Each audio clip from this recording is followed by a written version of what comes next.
Welcome. Hopefully you have figured out by now that this is the Scholarship for Service information session. There are cupcakes in the back. I really appreciate it. If you'd like a cupcake, if you hadn't had one, you're welcome to have cupcakes or a fraction or whatever you need. I'm Clay. That's just my name. I'm a professor in computer science, and I've been teaching here now for like 22 years or so. I am the PI, which means the primary investigator of the Scholarship for Service program. Come, have a seat. There's cupcakes if you want to grab one on the way. And like I said, please have a cupcake. Like 20 people registered, so I got cupcakes, and so we have enough. Anybody here a rising first-year student? Anyone? You are? I have bad news for you.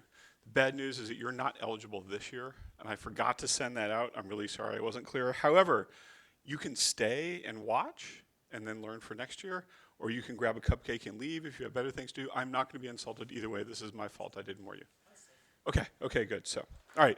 So here's what I'm going to talk about tonight. The first thing is I'm going to try and give you the important information about the program up front. Most people want to know what their odds of getting in and if you're eligible and stuff like that. And then once I get through kind of the stuff most people want to know up front, I'll tell you a little bit more about the program and go into detail. So the first thing is people like to know what the odds are of getting into the program. Is that what you all want to know, right? First of all, you know it's a boatload of money, right? To avoid bad language, it is a lot of money. It is a full ride, everything. It's like, if you're an undergrad, it's like on the order of $95,000 a year scholarship. They pay for everything. It's a huge amount of money. And so as a result, the scholarship turns out to be very competitive. We typically accept between 5 and 20% of the applicants, and it varies depending on a couple of things, how many people apply and how much money we have that year. And so I can't generally make a prediction. The last 2 times it was like 10 or 12% of people who applied got in. So it's pretty competitive. The question then becomes, if it's competitive, who is eligible? In order to be eligible under law, because there's a law that the Congress passed in order to fund this program, you must be a US citizen or green card holder. That is an absolute requirement. There's nothing we can do to work around that. For those of you who are listening to this recording online, we do have an in-person requirement. We do not support online students. Everybody present here, I assume, is a student who's present, and online, in-person, excuse me. And you must be earning a degree. We do not fund people who are only getting a certificate, which probably doesn't apply to anyone here. The other thing is, during the program, you must be a full-time student. You cannot be going part-time. We can support full-time students who have outside work.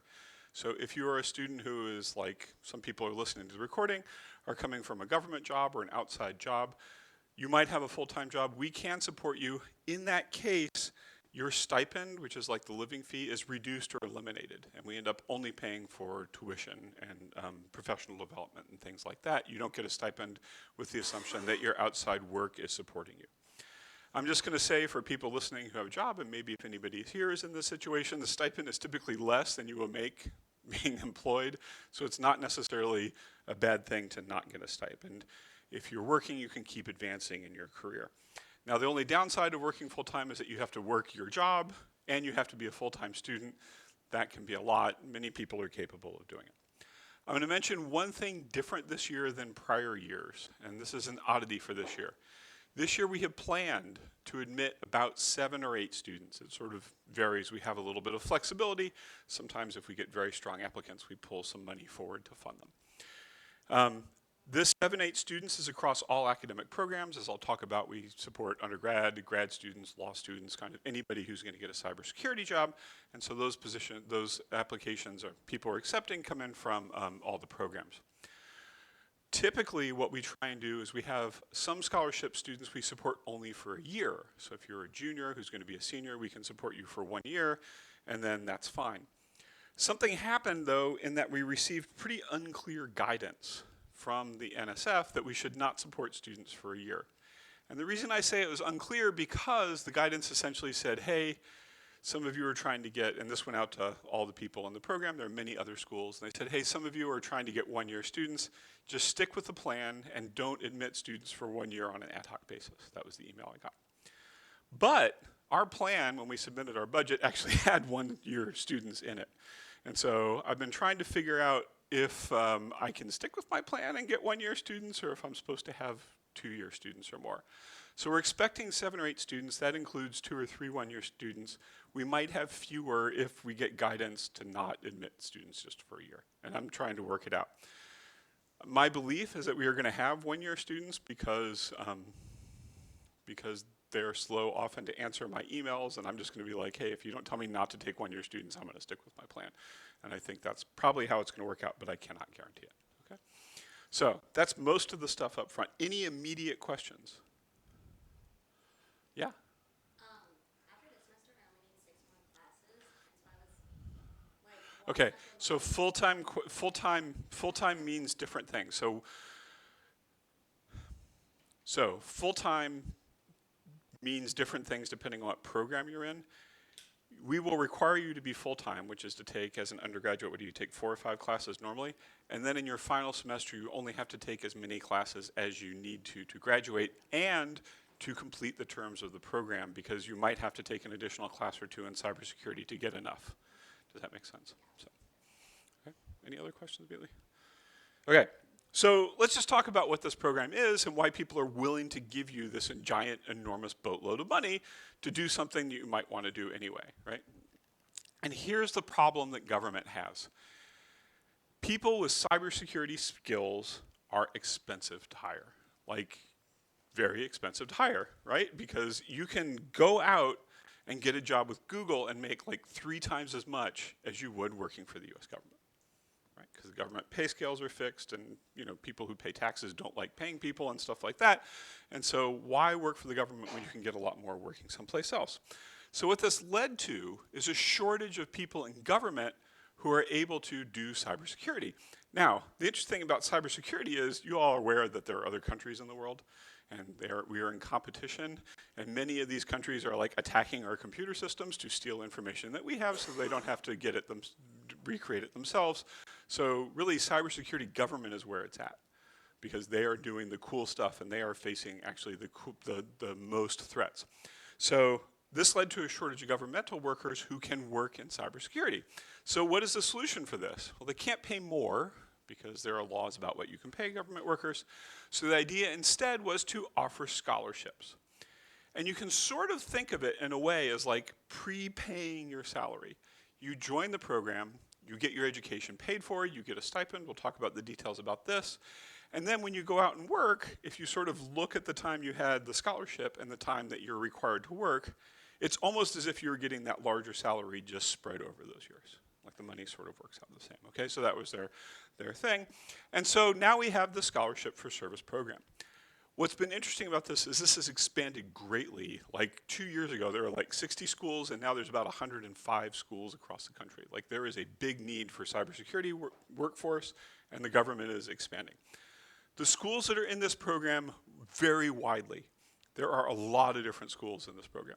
Community colleges, small state schools, large state schools, selective schools like we are, a very wide range of schools, and they produce very different students, right? Like the skill sets coming out of these colleges are all really different, which actually is not just great, it's needed.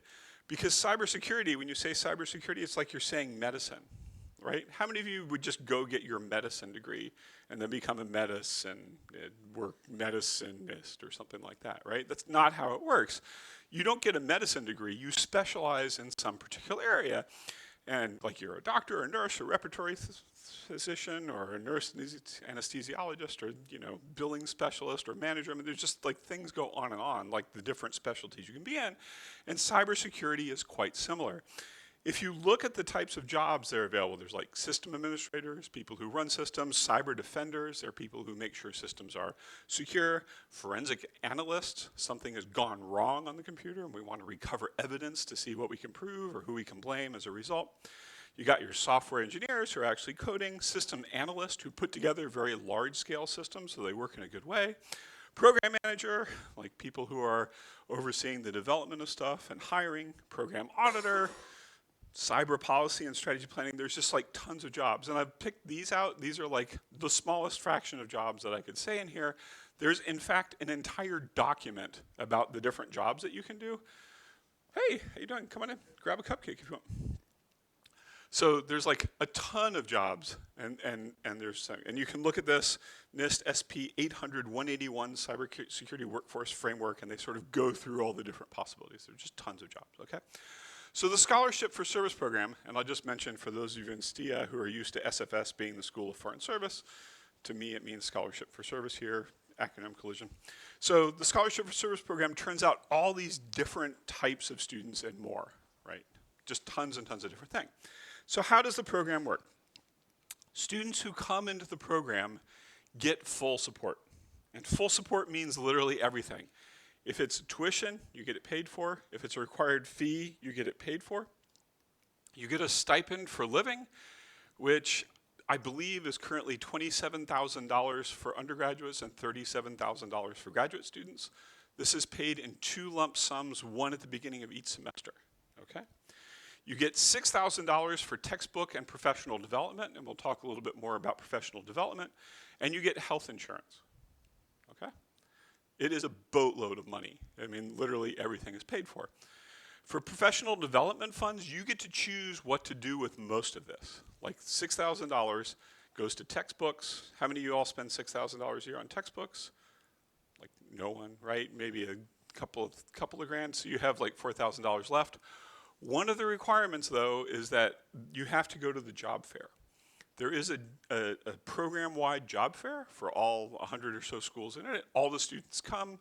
It happened like 2 weeks ago. It typically happens in DC, which is awesome for us because the schools that have this program in Alaska and Hawaii spend most of that $4,000 after textbooks coming and staying in a hotel in Washington, DC to go to the job fair. And for us, it's like $300. So we end up with a pretty high professional development balance. You can travel to cybersecurity conferences, you can do cybersecurity training, anything that you can convince me that I can convince an auditor is beneficial to your professional development, we can pay for, okay? And so people do all sorts of things. You can also one time only buy a new laptop for use in your studies. We'll pay for like a new laptop, okay? So this stuff, I already said, attend conferences, technical training, buy one reasonable laptop, sorry, okay? The total estimate that I have for Georgetown right now, just looking at what we're spending on our students currently, is that grad students who are typically cheaper get over $80,000 a year. Undergrads get over $95,000 a year, and we've had a couple of law students who are really expensive, and they get like, I can't even add it all up, the number's too big, but like $130,000 a year. Okay, so we support all this. So it's a lot. Now, a couple of things about the program. Under congressional law, schools can fund students for up to 3 years. We have decided here that we're only going to fund students for a max of 2 years, sorry. And the reason for that is we want to get more people through the program and into government service because we are an expensive school. So rather than spending extra money to get someone for 3 years, we're only funding 2 years to get more people through. So all this difference, all that money, that $95,000 or $80,000, is enough over the years to hopefully make up salary differences between government and things like that. Okay. And I'll just say about government, I've sort of implied this before, you get to do a lot more in government than you do in the private sector as like an incoming cybersecurity employee because they just have huge need and they give you more responsibility. Now, if you get 2 years of support, then the summer between you are required to get an internship in government, okay, over the summer. That is not unpaid, it's paid as well. So on top of the other money, if you're here for 2 years over the summer, you will typically get a paid internship, all right? Now, a question I've had that I don't have the answer to because hasn't come up for us yet is if you are somebody who's joining the program who's working full-time, how do you get an internship? And the answer is, I don't know, and like, if this is gonna be a problem for you, send me an email and let me know, okay? Because I don't know. All right, so those are all the benefits. Benefits come along with what? Costs. So, what are the costs? In exchange for all this government funding for your education, you agree to work in government in a cybersecurity position for as long as you were supported, but for a minimum of 1 year. Like literally one time we had a student who only had 1 semester of support and they were happy with it and they went out and worked their year in government. So it's happened, things are different now. If you fail to get a government cybersecurity job, it turns into a loan, and you have to pay it back. And it's a big loan, right? It's a lot of money. This would be bad for you because all this money we've given you now is a loan and you have to pay it back unless Google or someone else came along and paid it off for you, okay? And that, as the PI of the program, strikes terror in my heart. It really does. And the reason for this is you being in the program and graduating and then getting hired by Google would be exceptionally bad for the program. And here is why. This scholarship is merit-based. It is not need-based, right? We're trying to find the best students who are going to do well in their program academically and do well in government, okay? But this program does allow us to bring students to Georgetown who would otherwise not be able to attend. This doesn't always happen at the undergraduate level. It's typically more at the graduate level for students who are coming to get a master's degree. The renewal of our grant, which happens every so often, is based on our success in placing students into government and those students completing their obligation. We are a small enough program at 7 or 8 students a year that even having one student do the thing where they don't complete could really hurt our application, like our renewal application. Now, I'm a professor. I make more money than probably I deserve, right? And I work a lot less for it than I'm going to have to edit this out. But, right, I make plenty of money. I get a little money for running this program, but not nearly as much, and not nearly enough to like make any change in my life. But the reason I run this program is so that students who couldn't otherwise come to Georgetown can come.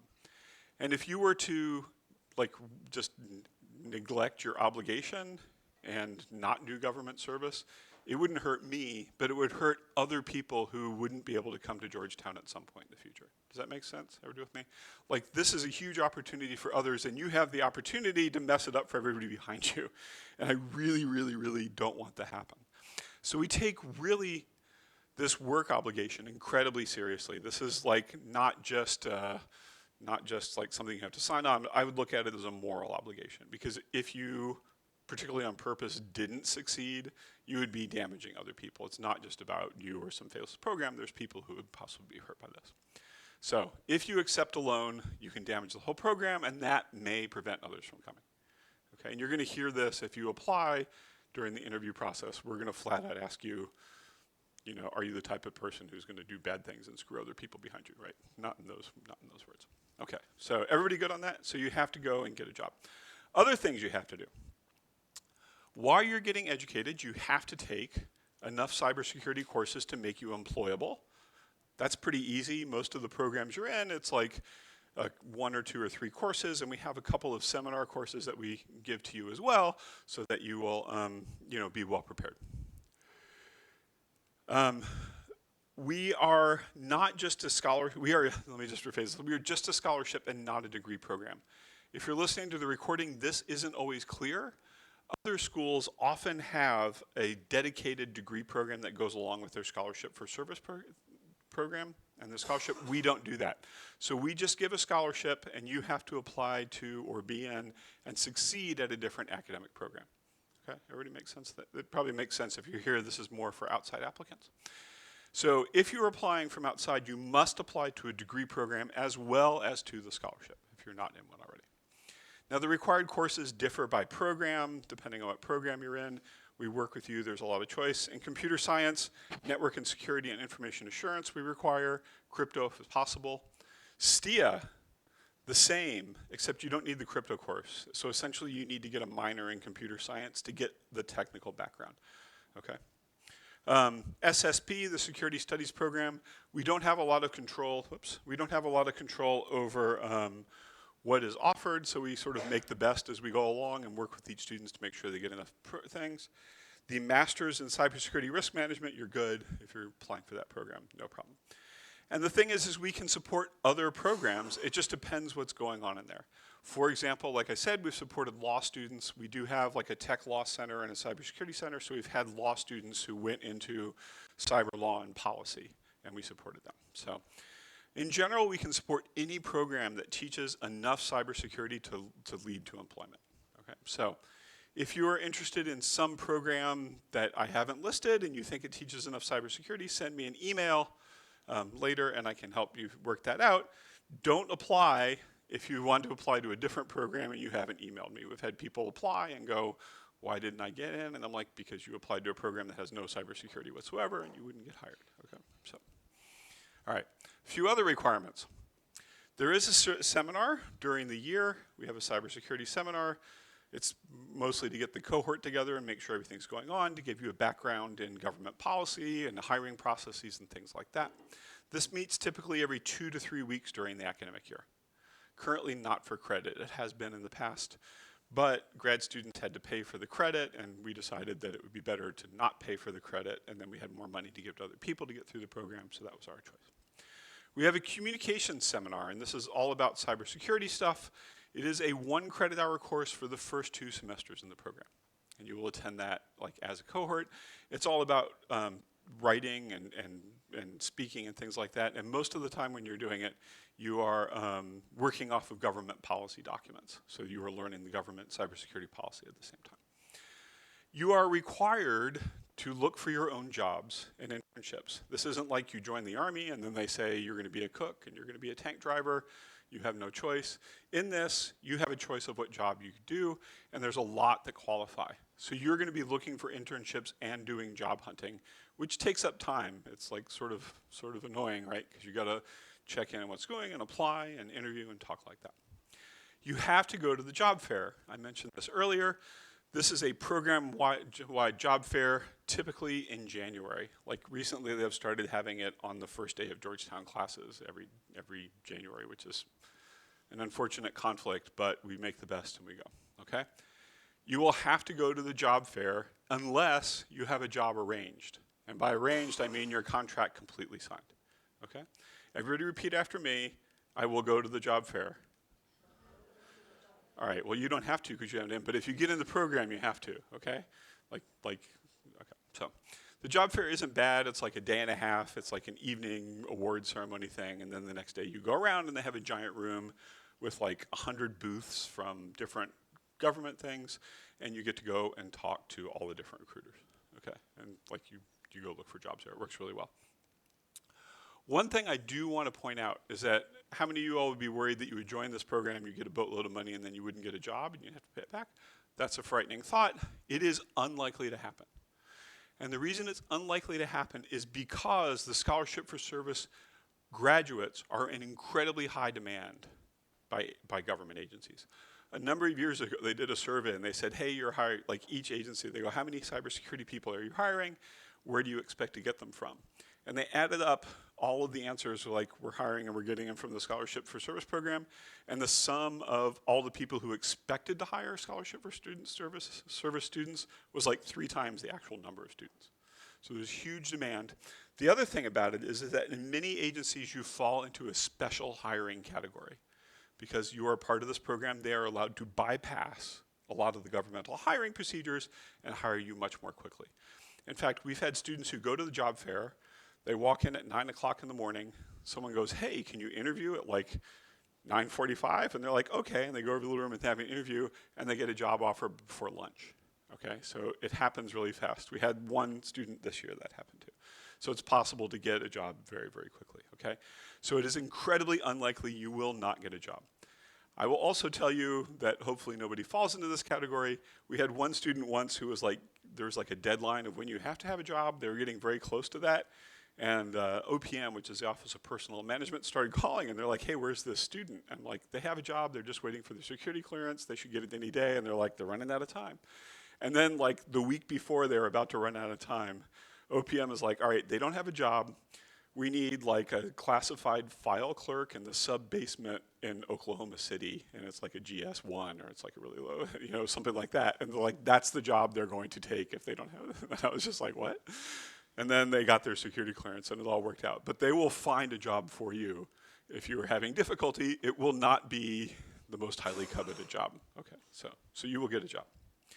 Another note, we need to approve outside work.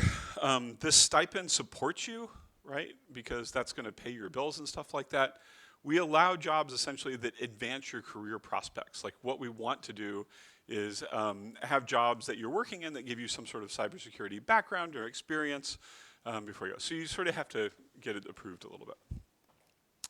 Another note, in the past, in this program, you were allowed to take employment at places like federally funded research and development centers. Anybody heard of MITRE, RAND, SRI, places like that? You could work at national labs, you could work in state and local government. Okay, those were considered qualifying jobs. Unfortunately, this has changed. And what changed was many of the scholarship for service students were going to MITRE and other places that offered a really good salary and no security clearance. And what ended up happening was Congress reviewed the program and they said, hey, we're paying for scholarships for all these students that will come and help defend American computer networks, or maybe attack our enemies, but we don't really talk about that part. Okay, so come and defend our computer networks. And they're not doing that. Instead, they're going off to these other places we're really not getting our money's worth. So they passed a law that said 80% of the program graduates must go into federal executive branch service, which means one of the things you've probably heard of, like Department of Energy or one of the intelligence agencies or something like that, like most of the big government departments, and I can provide you a list for these. You should not expect, if you come into the program, to get a job outside the federal executive branch. We will not approve you going to MITRE, we will not approve you going to RAND or SRI, we will not approve you going to the national labs. There's a lot of places you can't go. So your job is going to be pretty straightforward, hardcore government job, okay? So we're just not going to approve outside the federal branch, just at all. We're going to prohibit it, don't even think about it, okay? Everybody good? What are you not going to think about? Yeah, exactly, whatever I was just talking about. Yeah, okay. And this sucks because there are actually some really cool places to work, like GAO, Government Accountability Office. They have like these teams. We have some former students who before the law change went there, and they get to do cool stuff. They like go into an agency and like see all their cybersecurity stuff and like figure out how to do it better and write a report and present it to Congress, and then they go someplace else. So they get to see a lot of different things. Unfortunately, Congress passed a law that says Congress doesn't count. This is considered a congressional agency. So anyway, all right. Applications. Applications are open now. They're open through February 20th. You can go to our webpage, which is cyberfellows.georgetown.edu, and you can apply there. It's really simple. It's a Google form. The instructions are there. It is not complex at all. Okay, it's really straightforward. There is no point in applying super easy. Like sometimes people like see it open and like rush to apply in hours, and I don't really know why, because we don't actually look at anything until we have like all the applications in. So there's no point in applying super early, just make sure you get it on time. Like I said, the application's pretty easy. You just fill out an online form. It is literally a Google form that you sign into with your email so that we can know who you are. And there's not a lot to it. We need your name, what program that you want to support, like if you're a STIA student or a CS student, some stuff about your educational background. If you're a graduate student, we want your undergraduate transcripts, or we want your transcripts. Unofficial ones are fine to start. And we need some references, like people we can talk to about you, just a couple. We are the ones who contact references. You don't need to tell the references people to like send us a letter or anything like that. We will contact them as needed. And it's just we get more applicants that we can actually handle all the letters. So we only get letters for people who have a high likelihood of succeeding, okay? You need your resume or CV, unofficial transcripts. If you're applying from outside, we will ask you for your official transcripts when you get in. If we aren't able to get it through other things, very often if you're applying from outside for like security studies program, we just talk to them and they give us a copy of the transcript, so we're able to see those ahead of time. And then this is important, we need a statement about why you're committed to government, like why government? It's not just, I want the money. We want people who want to work in government so that they will go and get their job and stay there long enough to succeed, okay? All of these things go in a single PDF document. Have you all learned how to put a bunch of files into a PDF document yet? All right, well then you're all set. Okay. The question is, what do we look for? And the answer is really 2 or 3 things. The first is academic success. We do not just like look at the people who have the top GPA and take them, okay? What we're looking for is evidence that you can go into your academic program and succeed, okay? You don't have to be like the top student. The other thing we're looking for is commitment to government service, because we want students who are interested, who are going to go out in the world and work in government and use the education and training to make a difference. All right, so we're looking for people that.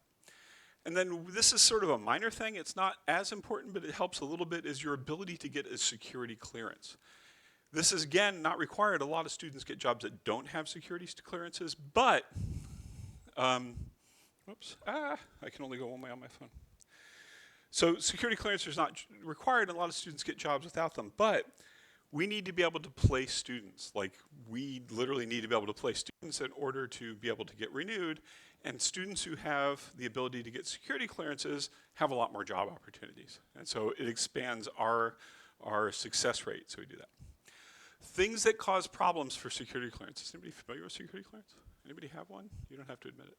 Okay. Things that cause problems. In the past, criminal conduct. This typically doesn't apply to Georgetown undergraduates very often that I've seen. The thing that sinks most college students is recent drug use. Okay? I know a lot of states have legalized things. It makes sense to me, but the government still has laws on the books that says you cannot have recently used illegal drugs. The other thing, and this is oddly one thing that Georgetown has that other schools in the program don't often, is significant foreign contacts. Like, they're worried if you have, extended family in some unfriendly nation that I won't name, like Russia. Well, I guess I named it. Anyway, but like, if you have significant foreign contacts, then that makes you more of a security risk. None of these things are exclusionary. They don't look at you and go, oh, you had some criminal history, or you use drugs, or you have, cousins overseas or something like that, and say no. But what they do is they kind of look at it, and it requires them to take a deeper look at you. So the security clearance process is longer and a little bit more rigorous. Does that make sense? So, yeah. Now, our goal in the program is to find people who will succeed in school and gain the skills to work in government. Those two things, succeed in school, work in government, right? And so those two things are what we try to look for in the application process. Succeed in school and work in government. Okay. So, common question, what is a strong application? Like, how do I make my application look really strong? Let me just remind you, we have two goals: find people who will succeed in school and work for the government. So your strong application will show that you will succeed in school and that you have a plan for working in the government and finding a job. Okay. All right. That is it. That's the end of me talking, and is the beginning of you asking me questions. So, yeah. Oh, yes. So essentially what will happen is you will submit your forms, we will do a review, and then there's an interview process. And in fact, typically you'll be interviewed 2 to 3 times by different people. And the reason for that sounds really intimidating, like you have to get through this whole gang of people. It's just that we're all professors and none of us can like arrange our time well. So it's a lot easier for us to schedule individual interviews than to like try and get all 3 people together once. Does that make sense? And so the interviews are not exceptionally. Yeah. Oh, so the question was, if you can't hear the recording, is it just like questions or is it technical? And the answer is yes. Like, we will ask you about your education and background. Here's the thing though, like a lot of people come in and go, oh, I don't know anything about cybersecurity. Well, that's okay. We're not gonna quiz you on cybersecurity for the entry to the program, or we're gonna teach you cybersecurity. Does that make sense? Because like, if you had all the skills you needed, why would we fund you anyway? Like, you just go work for government. Like, you don't need the education. So, all right, yeah. Okay. The question is, would a semester abroad be an impediment? And the answer is, it makes it much more difficult. Typically for a semester abroad, when we have funded students who are on a semester abroad, we fund them in the spring when they come back and then the following year. So it would be very potentially difficult for us to, just because of bureaucratic reasons, to fund somebody who's overseas in another school. So, do you have a question? Yeah?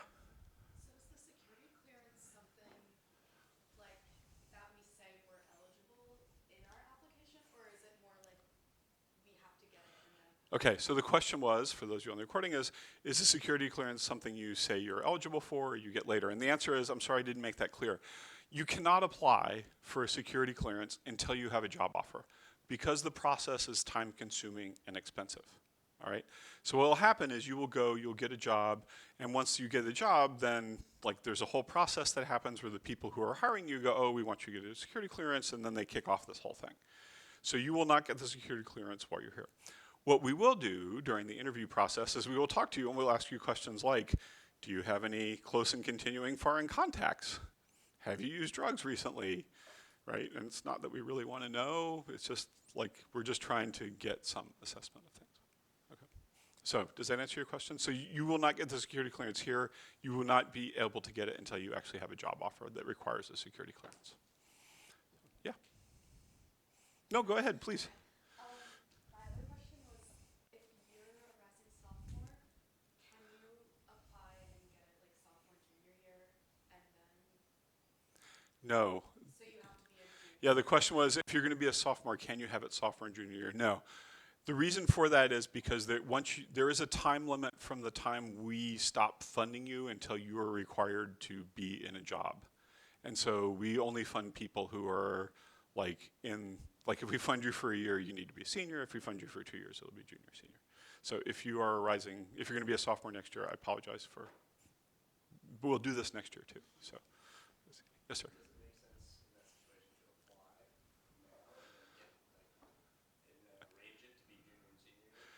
Are you going to be a sophomore next year? Sorry, no.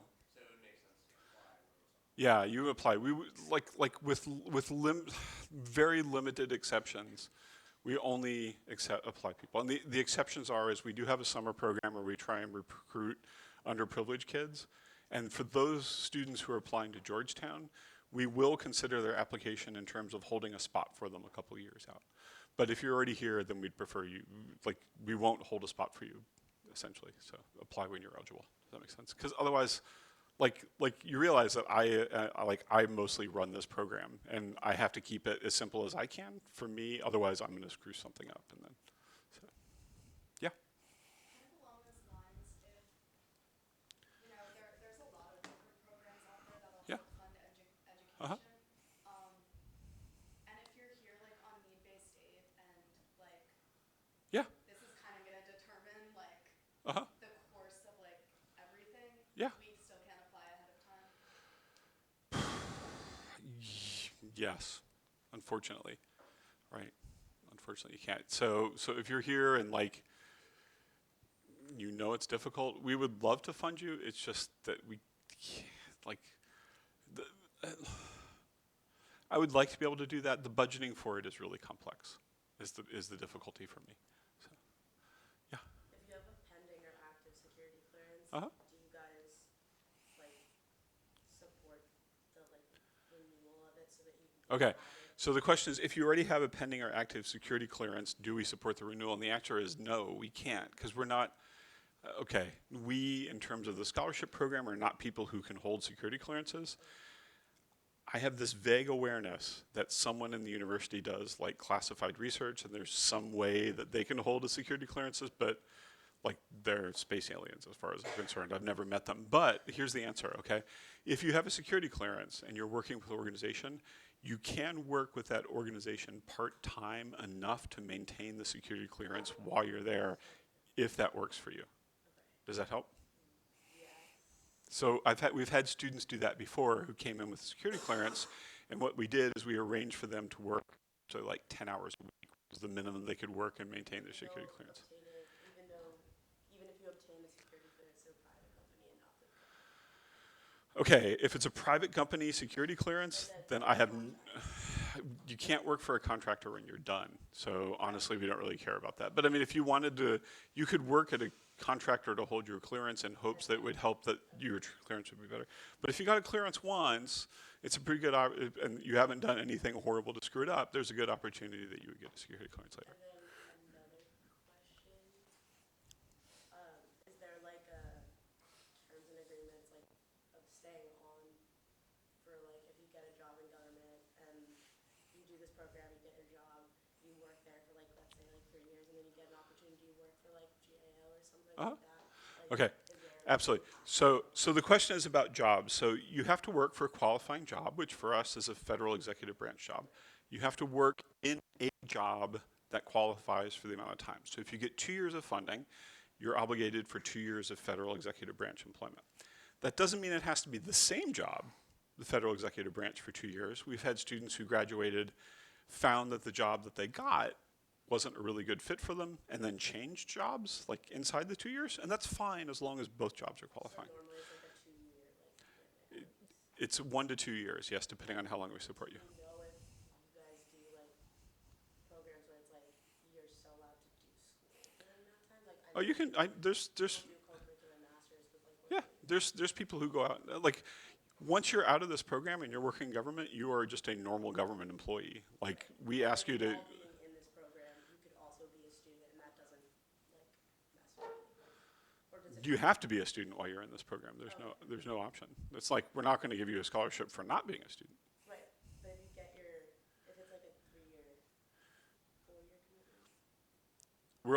You're only going to have ever a 2-year commitment Right, with if us. you start your junior year, it's 2 years. Yeah. Right.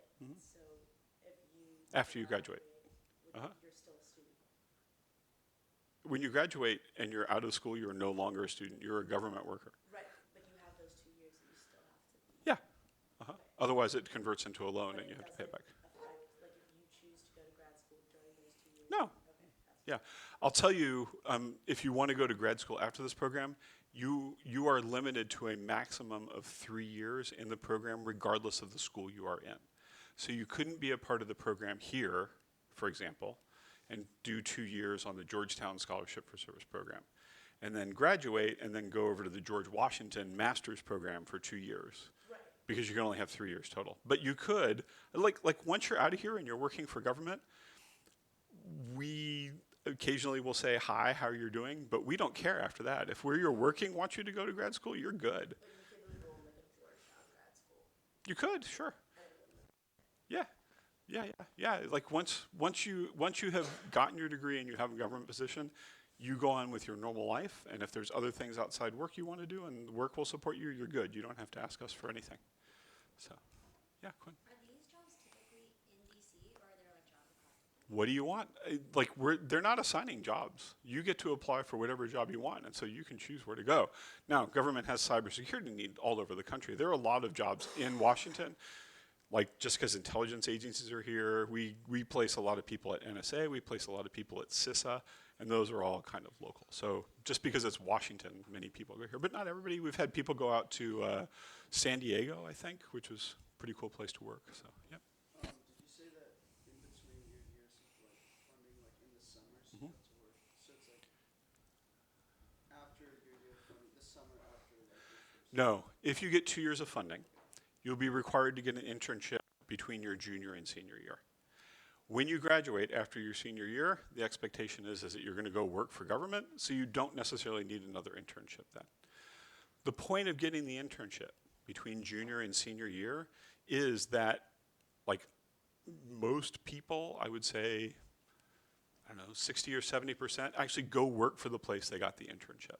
Like they get in the internship, they get a security clearance to the internship, they get a sense for the organization. They may not go back to the same job, but it's very frequent, very, very common to go back to the same agency. If I'm a rising senior next year, then Uh-huh. how does it work? So what are you today? I'm a junior. So next year, you would be a senior. We would pay you for a year, and then you would go get a job. You would not have an internship obligation. Because we cannot start paying you until August. Essentially, if you get enrolled in the program, your funding kicks in August of the school year, unless you defer into the spring because you're doing a semester overseas or So something. if you did a position like this summer at Uh-huh. like a private company. and Okay, then you're good. flexibility, and then We have no obligations on you. years of funding start in August. The maximum of 2 years funding starts in August, yeah. Okay. Uh-huh. And then that's 2 years of like. And then after that, 2 years, yeah, 2 years of, working for government minimum.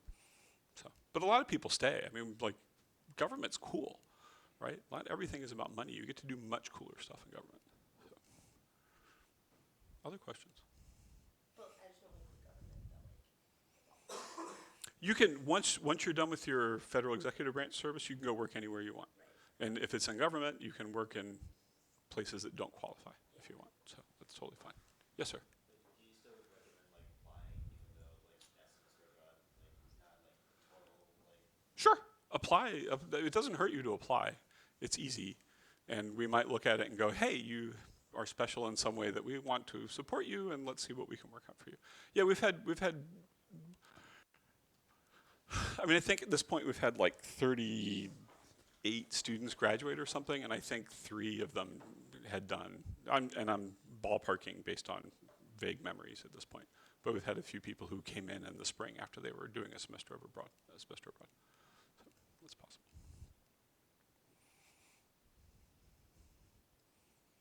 Anything else?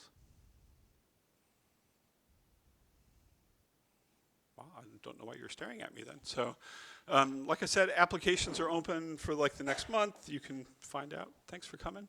If you didn't already get a cupcake, you're welcome to have one on the way out. So, see you later. Wait 1 second. Let me just turn up.